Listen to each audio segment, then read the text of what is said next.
नमस्कार दोस्तों। आज की वीडियो में मैं आप सभी स्टूडेंट के लिए आरआरबी ग्रुप डी जिसका एग्जामिनेशन 16 दिसंबर 2025 को तीनों शिफ्टों में हुआ था, उसका एग्जामिनेशन समाप्त हो चुका है। आज की वीडियो में मैं आरआरबी ग्रुप डी में पूछे जाने वाले टॉप 25 प्रश्नों को लेकर आया हूं, इसलिए इस वीडियो को अच्छे से देखिएगा। डेली आपको पता है कि शाम 5:30 बजे ग्रुप डी के टॉप 25 क्वेश्चंस का क्लासेस लेकर आता हूं। ये वीडियो उन सभी स्टूडेंट के लिए बेहद ही इंपॉर्टेंट होने जा रहा है जिनका आने वाले अपकमिंग शिफ्टों में एग्जामिनेशन है। इतना विश्वास बना के रखिए, जो मैं डेली 5:30 बजे क्लास लेकर आता हूँ, अगर अब आप वे अच्छे से देखकर चले जाते तो आपके एग्जामिनेशन में काफ़ी सारे मैथ के क्वेश्चन यहीं से देखने को जरूर मिलेंगे। आइए, अगर आपको इसका पीडीएफ चाहिए तो आप हमारे टेलीग्राम ग्रुप में जुड़ सकते हैं, जिसका लिंक वीडियो के डिस्क्रिप्शन में दे रखा है। ठीक है। सबसे पहला क्वेश्चन, यदि 2400 रुपये को 20% वार्षिक चक्रवृद्धि ब्याज की दर पर निवेश किया जाता है तो एक वर्ष बाद कितनी धनराशि मिलेगी। मतलब आपसे अमाउंट पूछा जा रहा है, जबकि ब्याज अर्धवार्षिक है। अर्धवार्षिक का मतलब होता है हाफ ईयरली। हाफ ईयरली मतलब प्रत्येक 6 मंथ पर ब्याज लेगा। अगर प्रत्येक 6 महीने में ब्याज लेगा तो एक साल में टोटल कितना बार ब्याज लेगा, तो एक साल में टोटल 2 बार ब्याज लेगा। हाँ है ना। तो रेट क्या होगा, यहाँ पर रेट 20% वार्षिक है, तो हाफ ईयरली निकालने के लिए इस 20 को 2 से डिवाइड करेंगे तो हाफ ईयरली रेट हो जाएगा 10%। तो 2 साल का रेशियो हो गया 2:1। अब 2400 का 10%, तो 2400 का 10% हो गया 240 रुपया। इस 240 का फिर से 10% लेंगे तो 24 रुपया। पता करेंगे सी आई, तो इस 240 को 2 से और इस 24 को 1 से गुना करेंगे तो 240 गुना 2 इधर हो जाएगा 480 रुपया प्लस 24 रुपया। ये आपका क्या निकला, सी आई। तो 480 प्लस 24 आपका 504 रुपया हो गया सी आई। आपसे पूछा जा रहा है धनराशि, तो धनराशि मतलब अमाउंट, और अमाउंट बराबर होता है प्रिंसिपल प्लस सी आई। और प्रिंसिपल यहाँ पर आपका 2400 है, सी आई यहाँ पर 504 है, तो 2400 प्लस 504 मतलब 2904 रुपया सी आई। ऑप्शन नंबर 2904 रुपया amount, option number 4। Next question देखिए। नेक्स्ट क्वेश्चन देखने से पहले मैं आपको बताना चाहूँगा कि जो आरआरबी एनटीपीसी ग्रेजुएट लेवल जिसका एग्जामिनेशन 5 से 24 जून 2025 के बीच में टोटल 47 शिफ्टों में चला था, मैंने सभी शिफ्टों का फुल पेपर का सॉल्यूशन करा दिया है। जो नहीं देखे वो जाकर देख सकते, प्लेलिस्ट बना दिया गया है। उसी तरीके से आरआरबी टेक्नीशियन ग्रेड 3 जिसका एग्जामिनेशन दिसंबर 2024 में हुआ था, उसका भी मैंने फुल पेपर का सॉल्यूशन करा दिया। आरआरबी जेई का एग्जामिनेशन दिसंबर 2024 में हुआ था, उसका भी मैंने फुल पेपर का सॉल्यूशन करा दिया है। उसी तरीके से आरआरबी एएलपी सीबीटी 1 2024 और उसी का एएलपी सीबीटी 2 2025 में हुआ था, उसका भी मैंने फुल पेपर का सॉल्यूशन कराया। सबका प्लेलिस्ट अलग अलग बना दिया गया है।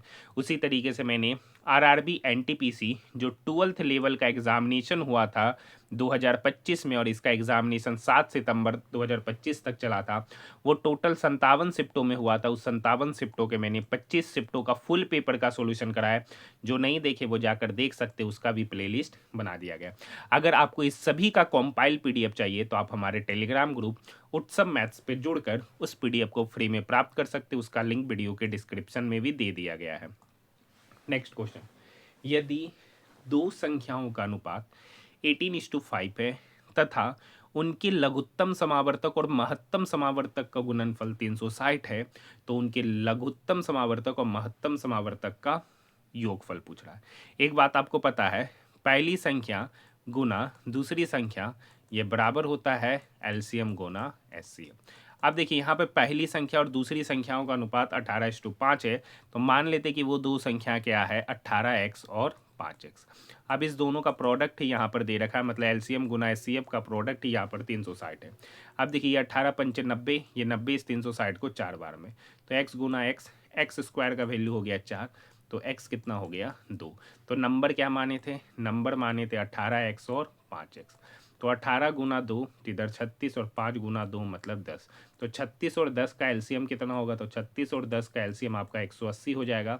और एचसीएफ क्या होगा, तो यही है x आपका एचसीएफ होगा, मतलब एचसीएफ कितना हो गया खुद 2 का रखा है। एलसीएम और एचसीएफ के व्युत्क्रमों का योगफल, तो एलसीएम का व्युत्क्रम होगा 1/180 प्लस HCF का होगा 1/2।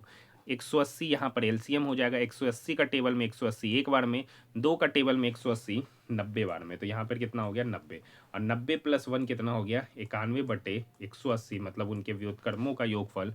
Option number first, option number first. Next question, next question, ये एक अच्छा क्वेश्चन है और 5 स्टार वाला क्वेश्चन है। कह रखा है यदि 3 सेंटीमीटर त्रिज्या वाले एक अर्धगोले को एक घनाभ के अंदर में फिट किया गया। किसके अंदर में फिट किया गया है सर? घनाभ के अंदर में। तो आइए सबसे पहले घनाभ बना देते हैं, ठीक है। और फिर घनाभ के अंदर जल भरा जाता है, तो घनाभ में उपस्थित जल की मात्रा। अब देखिए इसके अंदर एक अर्धगोला फिक्स किया गया। क्या फिक्स किया गया है सर? सॉरी, जमीन से टच करते हुए जाएगा। इसके अंदर क्या फिक्स किया गया? एक अर्धगोला फिक्स किया, हाँ या ना? तो इस पर एक अर्धगोला फिक्स करेंगे तो उसका शेप ऐसा बन जाएगा। तो कह रखा घनाभ में उपस्थित जल की मात्रा। अब जब एक अर्धगोला फिक्स कर देंगे तो पानी तो यही सब एरिया में बचेगा। तो यहाँ पे क्या करेंगे, टोटल वॉल्यूम में से अर्धगोले का वॉल्यूम को हम क्या करेंगे? घटाएंगे। मतलब घनाभ का आयतन में अर्धगोले का आयतन क्या करेंगे? घटाएंगे।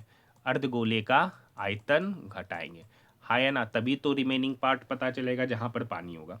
अब एक बात यहाँ पर अच्छे से ध्यान दीजिएगा कि देखिए ये इसको टच कर रहा है, ये इसको पूरा टच करेगा। फिगर अच्छा से बना नहीं है, ठीक है। नीचे भी देखिएगा तो ये पूरा टच करेगा। तो एक बात समझिए, इसका इसका लेंथ क्या होगा? इसका लेंथ क्या होगा? तो देखिए यहाँ से यहाँ, यहाँ से यहाँ ही इसका रेडियस कहलाता है, क्योंकि सर्कल के सेंटर से उसके सरकमफेरेंस की दूरी वो रेडियस कहलाता है।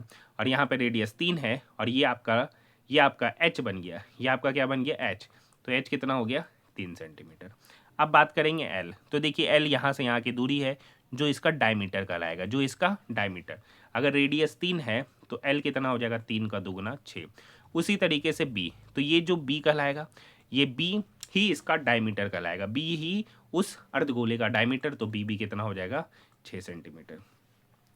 तो घनाभ का आयतन कितना हो गया? लंबाई गुना चौड़ाई गुना ऊंचाई, लंबाई गुना चौड़ाई गुना ऊंचाई, मतलब L into b into h. और अर्धगोले का आयतन होता है 2/3। पाई का वैल्यू, सॉरी यहाँ पर पाई का वैल्यू 3.14 लेना है, 2/3 पाई r³ तो पहले LBH गुना करेंगे, तो 3 गुना 6 गुना 6 माइनस 2/3। पाई का तो वैल्यू लेना है 3.14, और r³ मतलब 3 का क्यूब, 3 का क्यूब, ये 3 का क्यूब इस 3 को 3 स्क्वायर बार में काटेगा। और यहाँ पे छक्का का 36, ठीक है। और 36 गुना 3, तो इधर तो 108 हो गया, माइनस 3 तिया 9 दूनी 18। 18 3.14 के साथ क्या होगा? गुना। तो यहाँ पे बचा क्या? 18 इंटू 3.14। 108 तो है ये है सर। 18 चौक 72 का 2, बाकी 7, 18 7 25 का 5, बाकी 2, 18 तिया 54 और 2 56। 108 में 56.52 घटाएंगे तो 10 में से 2 गया 8, 9 में से 5 गया 4, ठीक है। तो यहाँ पर हो गया 107, और 7 में से 6 गया 1, और 107, ठीक है। 10 में से 5 गया 5, मतलब 51.48 मीटर क्यूब वो जगह होगा जहाँ पर जल उपस्थित होगा। ऑप्शन नंबर फर्स्ट, क्योंकि जल तो इसी वाले पार्ट में होगा, क्योंकि यहाँ तो क्या आ गया? अर्धगोला। नेक्स्ट क्वेश्चन देखिए, नेक्स्ट क्वेश्चन है साइन ए का वैल्यू 3/4। अब देखिए साइन थीटा क्या होता है? P/H, मतलब P यहाँ पर हो गया 3 यूनिट, H यहाँ पर हो गया 4 यूनिट। तो B कितना होगा? तो B हो जाएगा स्क्वायर रूट अंडर 4 का स्क्वायर 16, और 16 में से 9 गया 7, तो मतलब B निकल के आएगा स्क्वायर रूट अंडर 7। तो यहाँ पर देखिए 2/√7 कोस ए है, कोस थीटा होता है B/H। B तो आपका √7 है, और H आपका यहाँ पर देख सकते 4। √7 से √7 गया, ये 2 इस 4 को काटेगा 2 बार में, मतलब 1/2। Option number first. Next question है कि बिंदु P से केंद्र O वाले वृत्त पर एक स्पर्श रेखा खींची जाती है। मतलब यहाँ बिंदु P से O वाले वृत्त पर एक स्पर्श रेखा खींची जाती है, जहाँ वृत्त की त्रिज्या 7 है। वृत्त की त्रिज्या क्या है सर? 7। वृत्त की त्रिज्या 7 है, और पी से केंद्र की दूरी 25 है, मतलब ये दूरी कितना है 25। तो आपसे कह रखा है बिंदु पी से स्पर्श बिंदु की लंबाई, मतलब ये लंबाई आपसे पूछा जा रहा है। अब आपको पता है यहाँ पर एंगल कितना बनता है सर 90, ये 7 है ये 25 है, तो 7 24 25 का ट्रिपलेट बनता है। अगर इस पॉइंट का नाम टी दे देते हैं, अगर इस पॉइंट का नाम टी दे देते हैं तो ये जो पीटी लंबाई होगा वो आपका 24 सेंटीमीटर हो जाएगा। ऑप्शन की बात करेंगे, option number first, option number first. Next question की ओर बढ़ रहे हैं। नेक्स्ट क्वेश्चन है, किसी आंकड़ा समुच्चय का माध्य और बहुलक क्रमशः 51.5 और 61.7 है, तो मूलानुपाती सूत्र का उपयोग करके आंकड़ा का माध्यिका निकालना है। अब आपको एक फॉर्मूला पता होगा सर कि बहुलक जो होता है वो बराबर होता है 3 टाइम्स ऑफ माध्यिका, 3 टाइम्स ऑफ माध्यिका माइनस 2 टाइम्स ऑफ माध्य, हाँ या ना। अब देखिएगा सर माध्य दे रखा है 51.5, तो यहाँ पर 2 गुना 51.5, तो 51 गुना 2 102, और 102 में और फिर 0.5 गुना 2 करेंगे तो 103 हो जाएगा। तो इसका वैल्यू हम डायरेक्ट यहाँ पर क्या कर देते हैं, लिख देते हैं, हाँ या ना। बहुलक यहाँ पर 61.7 है, is equal to 3 times of माध्यिका, तो इसको x मान लेते हैं, तो 3x माइनस 103। तो यहाँ से 3x बराबर कितना होगा, ये 103 इक्वल के उधर जाकर क्या होगा, जुटेगा, तो 103 प्लस 61.7, तो ये हो जाएगा 164.7। तो यहाँ से x 3 पंचे 15, 1 3 चौक 12, 2 3 नमा 27, x क्या था सर माध्यिका, मतलब x हो जाएगा 54.9, ऑप्शन नंबर 4। नेक्स्ट क्वेश्चन, अब देखिए बिल्कुल आसान क्वेश्चन पूछा गया है जो कि आपके स्क्रीन के ऊपर ये रहा। ए का वैल्यू 2, तो सबसे पहले यहाँ तो 17 गुना 2, इधर तो 34 हो जाएगा, ए का वैल्यू 2 रखेंगे, यहाँ पे बात करेंगे 3 स्क्वायर रूट अंडर। अब देखिए 8, ए का वैल्यू 2 तो 2 का स्क्वायर करेंगे 4, माइनस ए का वैल्यू 2 तो 4 गुना 2 8 प्लस 1, 8 चौक 32, 32 एक 33, और 33 में से 8 गया तो 25, और यहाँ पर क्या है स्क्वायर रूट, तो 3 into square root under 24, 25 plus 34, square root under 25 का वैल्यू होता है 5, और 5 गुना 3 15, 15 प्लस 34, तो 15 plus 34 49, option number 4। Next question, next question है, एक पाइप एक टैंक को 8 मिनट में भरता है, ठीक है, दूसरा पाइप उस भरे हुए टैंक को 11 मिनट में खाली करता है। तो सबसे पहले 11 और 8 का एलसीएम हो गया 88, ए 8 मिनट में 88 काम किया तो ए का एफिशिएंसी 11, बी 11 मिनट में 88 काम किया तो बी का एफिशिएंसी 8। लेकिन एक बात याद रखिए, दूसरा पाइप खाली कर रहा है, मतलब बी का एफिशिएंसी माइनस में होगा। अब क्या रखा, दोनों पाइप को साथ में खोला जाए तो टंकी का 3/4 काम, तो टोटल काम कितना है सर 88, उसका 3/4 भाग कितना हो जाएगा, तो यानी 88 गुना 3/4। अब इस बचे हुए काम को, मतलब इसका 3/4 काम को दोनों पाइप साथ में खोल कर रहा है। अगर दोनों पाइप को साथ में खोल रहे तो कितना काम करेगा, तो 11 में से 8 गया 3, तो मतलब इसको 3 से क्या करेंगे डिवाइड, तो 3 से 3 गया ये 4, इस 88 को 22 बार में, मतलब 22 मिनट में कार्य समाप्त होगा, option number first. Next question, next question, अब से 3 वर्ष पहले पिता की आयु उसके पुत्र की आयु के दोगुनी से 14 वर्ष अधिक थी, अब से कितने वर्ष बाद उसकी आयु उसके पुत्र की आयु का दुगना होगा। तो यहाँ पे पहले बात समझते, फादर और सन, 3 वर्ष पहले, 3 वर्ष पहले मान लेते हैं कि पुत्र की आयु x थी, तो पिता की आयु दोगुने से 14 वर्ष अधिक, दोगुने से 14 वर्ष अधिक, हाँ या ना। तो वर्तमान में कितना होगा, तो वर्तमान में जाने के लिए 3 जोड़ेंगे, तो 2x प्लस 14 में 3 जोड़ेंगे तो कितना हो गया 2x प्लस 17, और x में 3 जोड़ेंगे तो इधर हो गया x प्लस 3।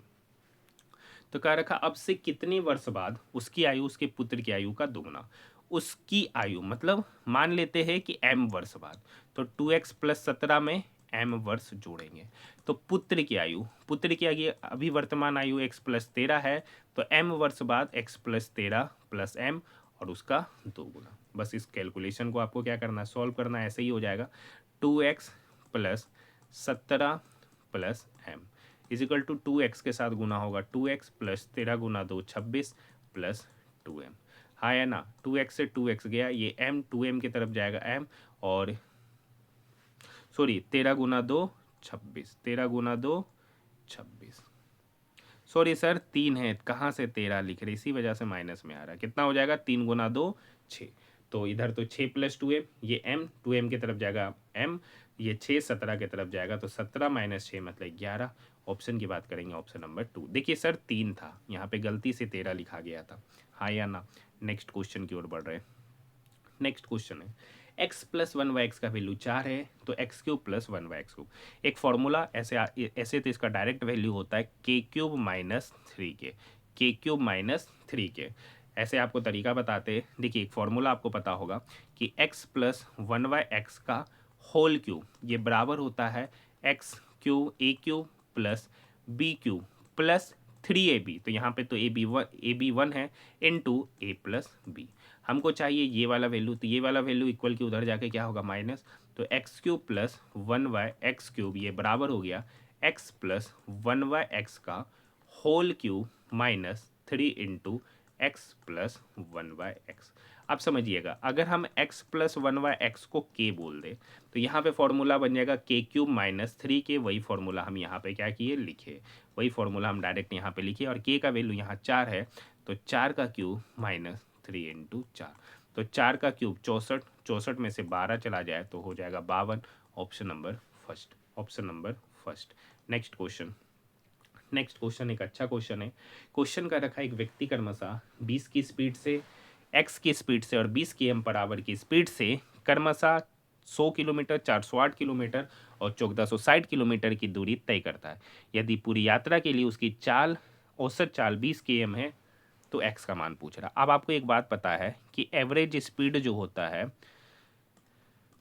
एवरेज स्पीड जो होता है वो बराबर होता है total distance upon total time. तो एवरेज स्पीड यहाँ पर दे रखा है 20 is equal to total distance, तो 100 किलोमीटर प्लस 408 प्लस 1460, तो 1460 प्लस 100 1560, 1560 प्लस 408, 1560 प्लस 408 करेंगे तो हो गया 1968 किलोमीटर। ये टोटल डिस्टेंस मतलब टोटल टाइम। अब सुनिए, 100 किलोमीटर 20 की स्पीड से गया तो यहाँ समय कितना लगा, 5 घंटा, प्लस 408 किलोमीटर एक्स की स्पीड से गया, 408 किलोमीटर एक्स की स्पीड से गया, तो मान लेते हैं कि यहाँ पे समय लगा टी। ये लिखने से बढ़िया है कि हम टी लिख दें, प्लस 20 की स्पीड से 1460 किलोमीटर गया, तो 2 से 0 गया, 2 सती 14 और 2 तिया 6, तो इधर हो गया 73। तो 73 प्लस 5 कितना हो गया 78। तो यहाँ से पहले यहाँ क्या करते हैं, ये 2 को नहीं, 2 से नहीं काटेंगे, 4 से काटेंगे 5 बार में, और ये 4 से कटा, 4 चौक 16, 3 4 नंबर 36, 4 दूनी 8, इधर 492। अब यहाँ पर इसको जोड़िएगा तो ये हो जाएगा टी प्लस 78। तो यहाँ 5 की तरफ टी प्लस 78 जाकर क्या होगा, गुना, हाँ या ना, इज इक्वल टू इधर हो गया 492। गुना कीजिए तो इधर हो गया 5t प्लस 78 गुना 5, तो 80 गुना 5 हो जाएगा 400, और 400 में से 10 चला गया तो इधर हो गया 390, हाँ या ना। अब ये 390 इक्वल के उधर जाके क्या होगा माइनस, तो डायरेक्ट लिख देते 5t बराबर 492 माइनस 390। 492 में 390 घटाएंगे तो कितना निकल के आएगा 102। तो ये 5t का वैल्यू 102, तो t कितना निकल के आएगा 102/5। अब देखिए ये t ही इसके बराबर, ये t ही इसके बराबर है, हमको चाहिए x। तो t का value 102/5 is equal to 408/x, हाँ या ना। x चाहिए, ये 102, इस 408 को 4 बार में, x इधर जाएगा 5 इधर जाएगा, तो x बराबर 5 गुना 4 मतलब 20 km पर आवर। यहाँ पर ये x था, option number 2, option number 2। Next question देखिए सर, मादिका पूछ रहा है। मादिका मतलब मीडियन, मादिका मतलब मीडियन। तो जो भी डाटा है सबसे पहले उसको इंक्रीजिंग ऑर्डर में सरियाते हैं। तो यहाँ पे सबसे पहले आएगा 14, उसके बाद है 20, उसके बाद है 21, उसके बाद है 24, उसके बाद है 32, फिर 46, फिर 49। पहले डाटा गिन लेते हैं, 1 2 3 4 5 6 7 8 9 10 11, मतलब n कितना है 11। तो अगर n ओड नंबर है, अगर n ओड नंबर है तो n प्लस 1/2वां पद ही इसकी मादिका होगा। तो 11 प्लस 1 12, 12/2 मतलब इसका 6th पद, मतलब इसका जो छठा पद होगा वही मादिका। तो पहला, दूसरा, तीसरा, चौथा, पांचवा, छठा, छठा पे कौन है 46, ऑप्शन नंबर 3, ऑप्शन नंबर 3।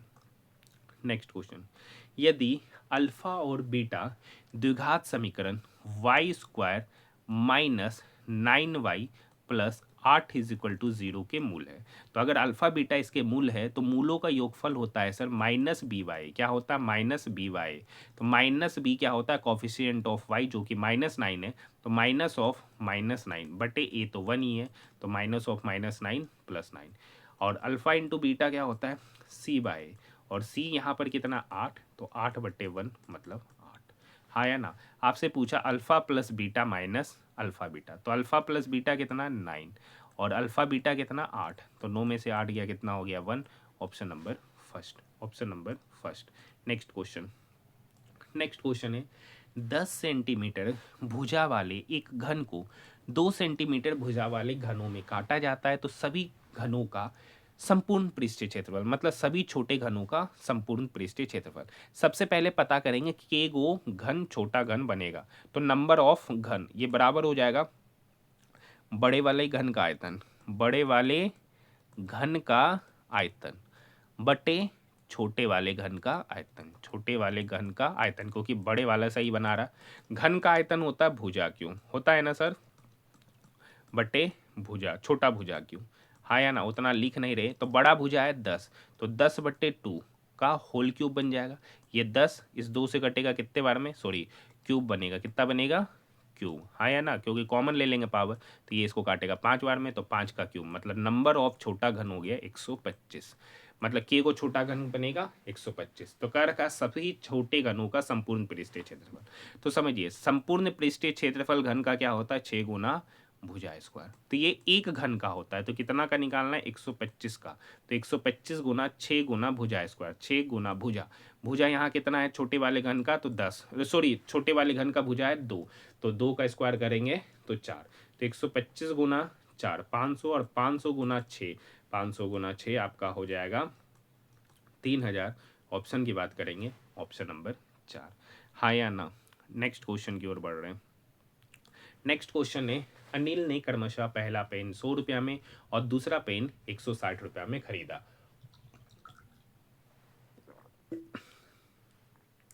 वह पहला पेन 15% के लाभ पर बेचता है, लेकिन खरीदार कीमत के लिए मोल भाव करता है और 29% का छूट ले लेता है। दूसरा पेन पर वो 58% का लाभ कमाता है, तो इस लेन देन में उसे कितना लाभ हुआ? तो सबसे पहले देखिए, पहला पेन 100 रुपया में खरीदा, उस पर 15% का प्रॉफिट कमाना चाहता है, लेकिन 29% का छूट देना पड़ता है।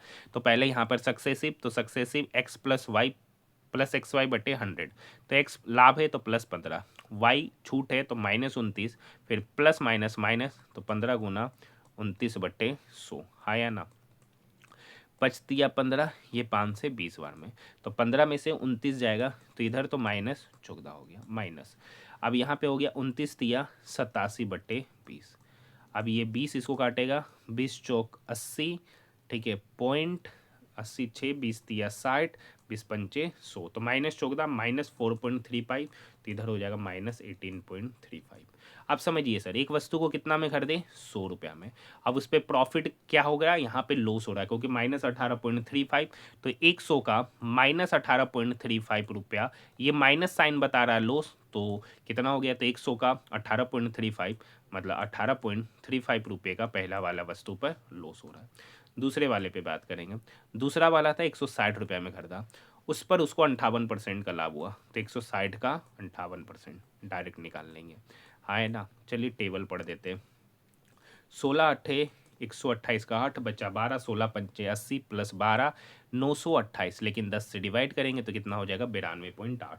एक पर 92.8 का लाभ है, पहले वाले पे -18.35 का लॉस है, तो ओवरऑल प्रॉफिट कितना होगा? तो 92.8 में से 18.35 घटा देंगे, तो 10 जीरो, यहाँ तो कुछ नहीं, तो जीरो, 10 में से 5 गया 5, 7 में से 3 गया 4, यहाँ पे 12 में से 8 गया 4, और 8 में से 1 गया 7, तो 74.45 रुपये का लाभ हो जाएगा। Option number 3 overall. Next question, ये एक अच्छा क्वेश्चन है। पी आयत ए बी सी डी के भीतर कोई बिंदु है। क्या कर रखा है? पी जो है ना, ए बी सी डी के भीतर कोई बिंदु है, तो मान लेते हैं यहाँ पर है, ठीक है। उसके बाद क्या रखा है? नाम दे देते ए बी सी डी। ये काफ़ी बेहतरीन क्वेश्चन है, ठीक है, और रेलवे में बार बार इससे प्रश्न पूछे गए हैं 2025 में। इस पॉइंट का नाम दे देते पी, तो इसको इससे मिलाइए, ठीक है, फिर इसको इससे मिलाइए, पी ए पी वी, फिर इधर मिलाइए और फिर इधर मिलाइए, हाँ या ना। ये डायगोनल नहीं है, ठीक है, ये कहीं पर भी पॉइंट है। अब क्या रखा है पी ए, ये वाला पॉइंट का नाम है पी। पी ए जो है ना 69 है, पी वी जो है ना 27 है, पी सी जो है ना 38 है, तो पी डी आपसे पूछा जा रहा है, मतलब ये आपसे पूछा जा रहा है।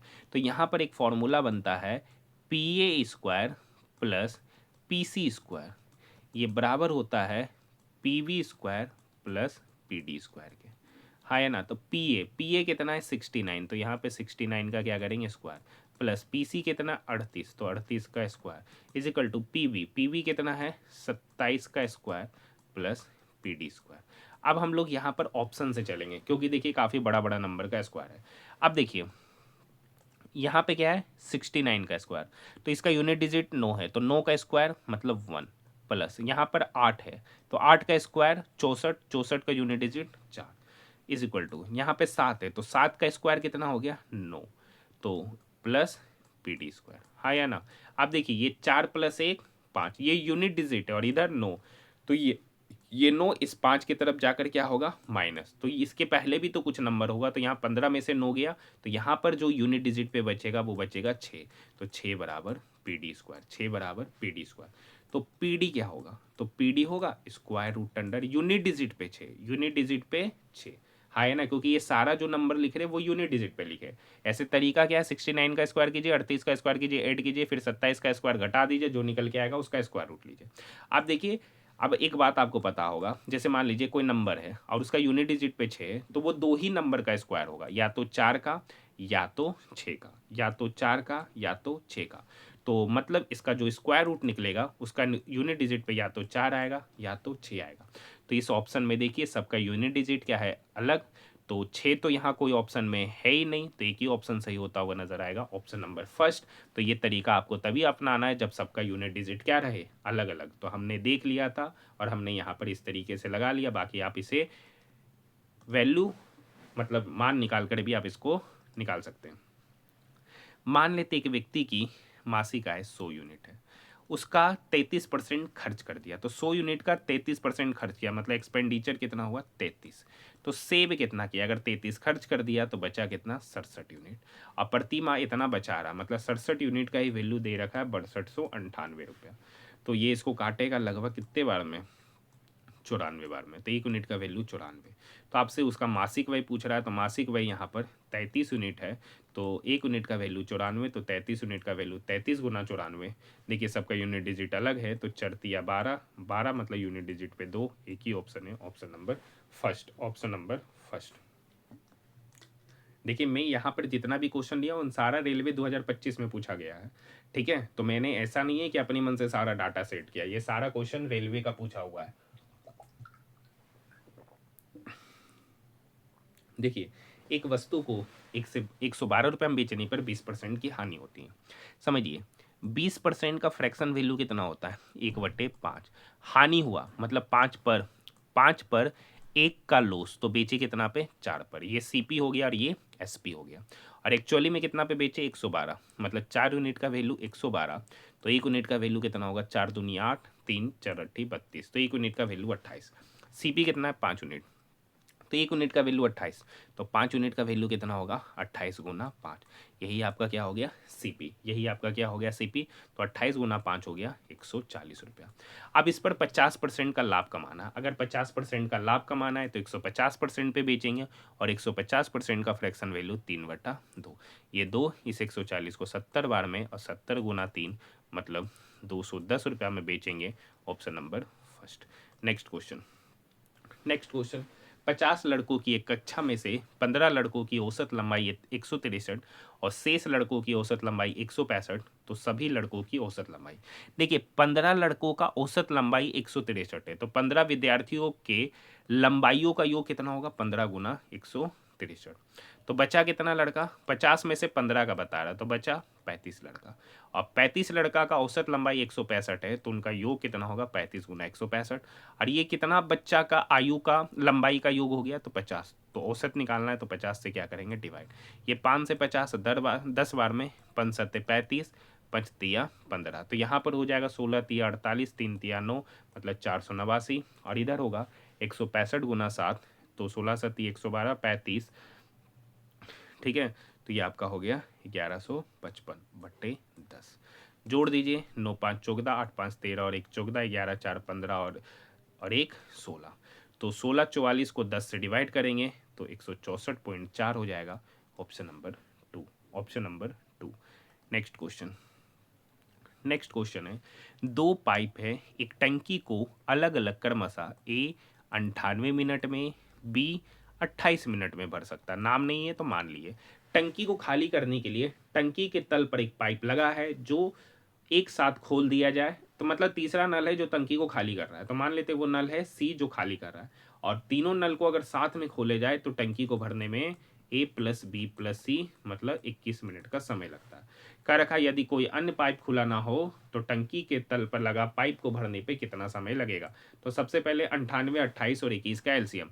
तो 98 का मतलब होता है 14 गुना 7, 28 का मतलब होता है 7 गुना 4 और 21 का मतलब होता है 7 गुना 3। एलसीएम लेंगे तो अगर यहाँ पे पूरा का पूरा 98 ले लेते हैं तो यहाँ से 3 गुना 2 6 लेना पड़ेगा, हाँ या ना, क्योंकि ये 2 इस 4 का ले ही लिए। तो बचेगा क्या, 98 गुना 6। तो 98 गुना 6, 8 छक 48 का 8, बाकी 4 9 छक 54, 4 58 मतलब 588। ये टोटल वर्क हो गया, हाँ या ना। एलसीएम आपको जैसे लेना है लीजिए। अब देखिए ए 98 मिनट में इतना काम किया तो ए का एफिशिएंसी होगा 6, बी 28 मिनट में इतना काम किया तो 28, तो 28 तो इधर हो जाएगा, इधर हो जाएगा, यहीं से ले लेते हैं, ठीक है। 7 7 4 7 7 4 3, तो 28, तो इधर हो जाएगा 7 21, फिर यहाँ पर 21, तो यहाँ पर कितना हो जाएगा 28। अब समझिएगा ए प्लस बी प्लस सी के एफिशिएंसी का योग 28 और ए और बी के एफिशिएंसी का योग कितना हो गया 27। तो यहाँ से सी की एफिशिएंसी कितना निकल के आएगा, तो सी का एफिशिएंसी निकल के आएगा 1। और ये टंकी को क्या कर रहा है, खाली कर रहा है, ये टंकी को क्या कर रहा है, खाली कर रहा है। तो खाली करने में कितना समय लगेगा, क्योंकि तीनों पाइप को साथ में खोला जा रहा है, तीनों पाइप को साथ में, तो टोटल काम है 588। और इस 588 काम को एक एफिशिएंसी के साथ सी करेगा तो समय लगेगा 588/1 minute. Option number 2। Next question, next question, 44 और बी का तृतीयानुपाती सी है। यदि बी जो है ना पहली 3 सम प्राकृतिक संख्या की हो, तो पहली 3 सम प्राकृतिक संख्या क्या है, 2 + 4 + 6 और इसका योग हो गया 12, मतलब बी का मान 12। तो 44 और बी हो गया 12, तो इसका पूछ रहा है तृतीयानुपाती सी है, तो सी का मान, तो 44 और 12 का तृतीयानुपाती सी बोल रहा है, मतलब 44/12। जो नंबर लास्ट में उसको फिर से रिपीट करा दीजिए तो इसका तृतीयानुपाती से सी हो जाएगा। तो 4 से 44 11 बार में 4 तिया 12, तो सी बराबर हो जाएगा 12 तिया 36, 11 नीचे आके डिवाइड, तो 11 तिया 33, 3 11 दूनी 22, 3.2 के समथिंग एक ही ऑप्शन है, option number first. Next question, next question क्या कर रखा है, दो संख्या एक तीसरी संख्या से क्रमशः 30% और 18% अधिक है। दो संख्या तीसरी संख्या से, तो मान लेते हैं कि तीसरी संख्या 100 यूनिट है। तो दो संख्या एक तीसरी संख्या से 100 यूनिट, तो ये 100 यूनिट है, तो एक 30% अधिक है तो ये कितना होगा 130, और दूसरा 18% अधिक है तो ये होगा 118। तो कह रखा उन दोनों संख्याओं का अनुपात, मतलब इस दोनों का अनुपात। तो ये 2 से कटेगा 65 बार में, ये 2 से कटेगा 59 बार में, तो इनका जो रेशियो हो जाएगा 65:59। Option number 3, option number 3। तो आज हमने आरआरबी ग्रुप डी के टॉप 25 क्वेश्चंस को लेकर आया था। अगर आपको वीडियो अच्छा लगे तो चैनल को सब्सक्राइब जरूर कीजिएगा। देखिए मैं आपको क्लियरली बता देना चाहता हूँ आरआरबी ग्रुप डी का एनालिसिस पूरी तरीके से बैन है। तो बहुत सारे लोग ये सोचते होंगे कि यहाँ पर मुझे एग्जैक्ट क्वेश्चन देखने को मिलेगा, तो वो तो बिल्कुल नहीं मिलेगा। लेकिन हाँ, एक बात आप समझ लीजिए, शुरू से लेकर अभी तक मैंने डेली 5:30 बजे आरआरबी ग्रुप डी के जो टॉप 25 क्वेश्चंस का क्लास लेकर आया हूँ, जिसका प्लेलिस्ट भी बना दिया गया है। अगर आप इसे अच्छे से देख कर जाते, इतना इतना विश्वास बना के रखिए कि जो आपका एग्जामिनेशन है वहाँ पर 90% मैथ के क्वेश्चन यही देखने को मिलेंगे। और जो मैंने आरआरबी एनटीपीसी ग्रेजुएट लेवल का जो मैंने फुल पेपर का सॉल्यूशन कराया है, एनटीपीसी का अंडर ग्रेजुएट का फुल पेपर का सॉल्यूशन कराया है, अगर आप इस दोनों का फुल पेपर का सॉल्यूशन अच्छे से करके चले जाते हैं तो इतना विश्वास रखिए मैथ और रीजनिंग से मैक्सिमम क्वेश्चन आपसे बनेंगे, छूटेंगे तो बिल्कुल भी नहीं। तो इसलिए एनटीपीसी ग्रेजुएट लेवल का फुल पेपर का सॉल्यूशन जिसमें मैथ, जीके, रीजनिंग, उसका मैंने 43 की 45 शिफ्टों का सॉल्यूशन कराया और अंडर ग्रेजुएट का 25 शिफ्टों का सॉल्यूशन कराया। जो नहीं देखे वो जाकर इसको जल्दी से देख लीजिए, मैथ रीजनिंग यहीं से डायरेक्टली देखने को मिलेगा। मिलते हैं नेक्स्ट वीडियो में।